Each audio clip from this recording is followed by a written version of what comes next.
जब भी आप इन्वेस्टमेंट करें उनसे पूछें कि सर आप मॉल बना रहे हैं, इसका कागज़ दिखाओ। आप मॉल बना रहे हैं, आप मालिक को इस प्लॉट के, मुझे लेटर दिखाओ।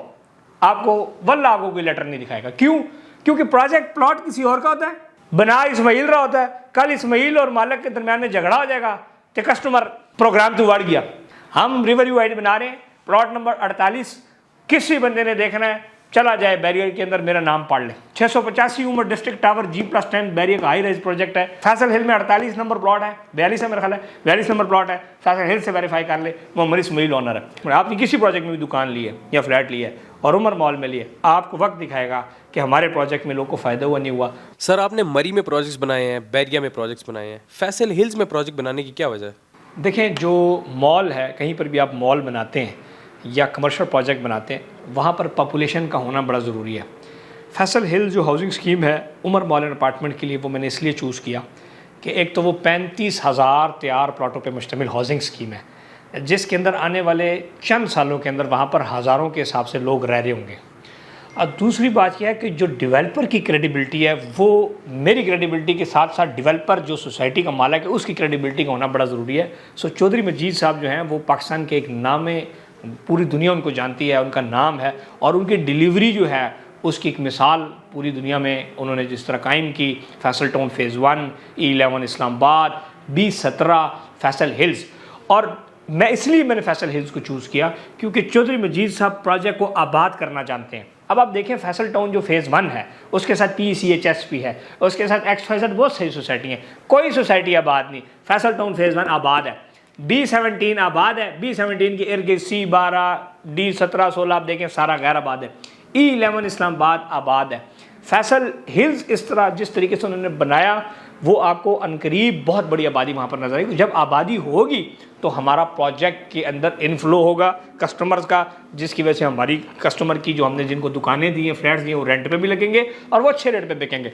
दूसरा, जो लोकेशन हमें प्लॉट की चौधरी मजीद साहब ने दी, आप मेन फैसल हिल्स के मेन बुलेवार्ड के ऊपर दी, 2 साइड ओपन दी, मार्गला फेसिंग दी। और जो सबसे जो इम्पोर्टेंट बात है वो ये है कि जिस तरीके से उन्होंने हमें सपोर्ट किया प्रोजेक्ट डिलीवरी के अंदर, वो हमारे लिए अब बहुत वो था। अब इसके ऊपर अगर फैसल हिल्स की फिर थोड़ी सी फ्यूचर की अगर हम बात करें, तो जो मेन बुलेवार्ड के ऊपर जो प्रोजेक्ट है मेरा, ये मेन बुलेवार्ड अनकरीब आपको चंद 1 आध साल 1.5 साल के अंदर M1 इस्लामाबाद पेशावर मोटरवे के ऊपर आपको इंटरचेंज फैसल हिल्स का नज़र आएगा। और इस टाइम जो फैसल हिल्स ने दूसरी इंट्रेंस का जो एग्रीमेंट कर लिया है, GT रोड के ऊपर पहले एक इंट्रेंस थी, अब जो इंट्रेंस नंबर 2 आ रही है वो वही मेन बुलेवार्ड है जिस पे हम प्रोजेक्ट कर रहे हैं। और दूसरी बात यह है कि हम जहाँ पर भी प्रोजेक्ट बनाते हैं वक्त पर डिलीवर करते हैं। अल्हम्दुलिल्लाह अल्लाह के फजल और करम से फैसल हिल के ब्लॉक B-C के अंदर आप जाएंगे तो आपको प्रॉपर्टी नमा का उमर मॉल ही काम आपको दिन रात नज़र आ रहा होगा। चाहे मैं किडनैप हो चुका था या जितनी भी मुर्जी मुश्किल कंडीशन में था, लेकिन प्रोजेक्ट हमने अल्हम्दुलिल्लाह तेज़ी से उस पर काम कर रहे हैं। सबसे जो लास्ट बात है कि हमारा प्रोजेक्ट सूद से पाक है, किसी किस्म की 2 नंबरी नहीं है, किसी किस्म की कोई गलत काम नहीं कर रहे, ए क्वालिटी काम कर रहे हैं। इस वजह से आवाम हमारे ऊपर एतमाद करती है, चाहे वो बैरियर टाउन में हमने मॉल बना रहे हैं, चाहे मरी में हम प्रोजेक्ट कर रहे हैं, चाहे डिस्ट्रिक्ट कमर्शियल में कर रहे हैं, चाहे रिवरव्यू हाइट है, चाहे उमर रेजिडेंसीज मरी 1 है, उसके बाद हम मरी में प्रोजेक्ट लेकर आ रहे हैं। इस तरह फैसल हिल में हम इंशाल्लाह पूरी जो Umar hills mall and apartment है उसकी पूरी सीरीज़ बनाएंगे। और इंशाल्लाह वक्त ये बताएगा कि जो लोगों की इन्वेस्टमेंट्स थी हमारे साथ एज़ कम्पेयर टू कहीं और उन्होंने इन्वेस्ट नहीं किए, ये उनका अच्छा फैसला होगा कि वो उमर मॉल में इन्वेस्टमेंट करें। 1.5 साल के अंदर प्रोजेक्ट को डिलीवर करेंगे, ये वादा है और ये नज़र आएगा लोगों को। और 1.5 साल के अंदर लोगों को प्रॉपर्टीज़ की चाबियाँ देंगे।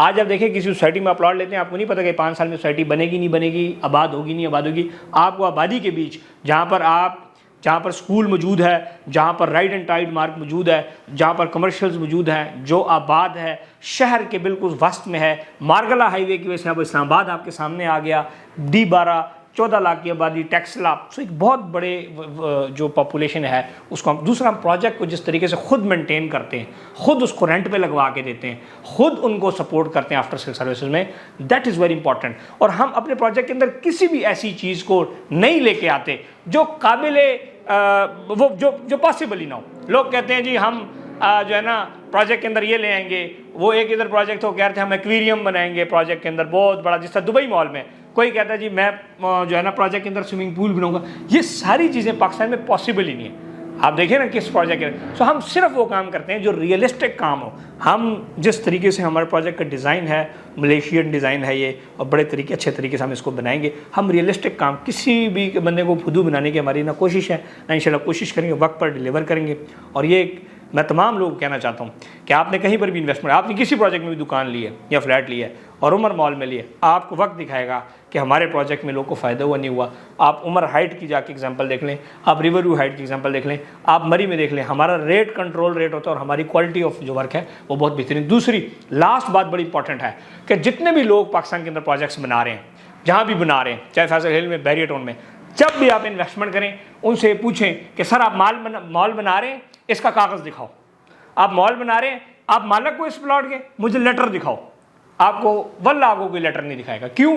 क्योंकि प्रोजेक्ट प्लॉट किसी और का होता है, बना इस्माइल रहा होता है। कल इस्माइल और मालिक के दरमियान में झगड़ा हो जाएगा तो कस्टमर प्रोग्राम तो उड़ गया।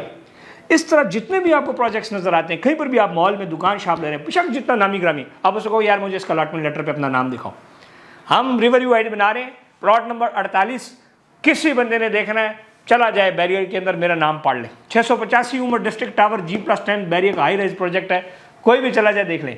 मरी में, लकोट में प्रोजेक्ट कर रहे हैं, जाके आना चाहता है देख ले, रजिस्ट्री दिखा देंगे। फैसल हिल में 48 नंबर प्लॉट है, 42 है मेरा ख्याल है, 42 नंबर प्लॉट है, फैसल हिल से वेरीफाई कर ले, वो मरी इस्माइल ऑनर है। सो हम जो प्रोजेक्ट्स कर रहे हैं किसी इन्वेस्टर को दरमियान नहीं डाल रहे, इसी वजह से हमारे प्रोजेक्ट कामयाब हैं।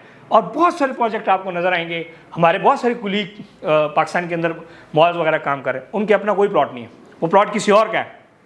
अब जब वो किसी और का प्लॉट पे प्रोजेक्ट कर रहा है तो इन्वेस्टर को अलग दिहाड़ी देगा, अपनी अलग मारेगा। सो वो प्रोडक्ट उसको 20-25 लाख रुपए महंगी पड़ रही है।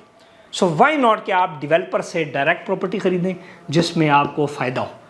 20-25 लाख रुपए का डिस्काउंट है, बचत है अगर कोई हमसे चीज़ लेता है। अगर आप इनडायरेक्ट बंदे से लेते हैं, आप मेरा प्रोजेक्ट अगर मार्केट कर रहे हैं तो आप कम से कम दुकान में 20 लाख रख रहे होंगे ना, ऐसा है। लेकिन हम क्या करें, हम डायरेक्ट अपना प्रोडक्ट बेचें जिसकी वजह से हमारे इन्वेस्टर को एक अच्छा फ्रूटफुल जूस उस तक पहुंचता है।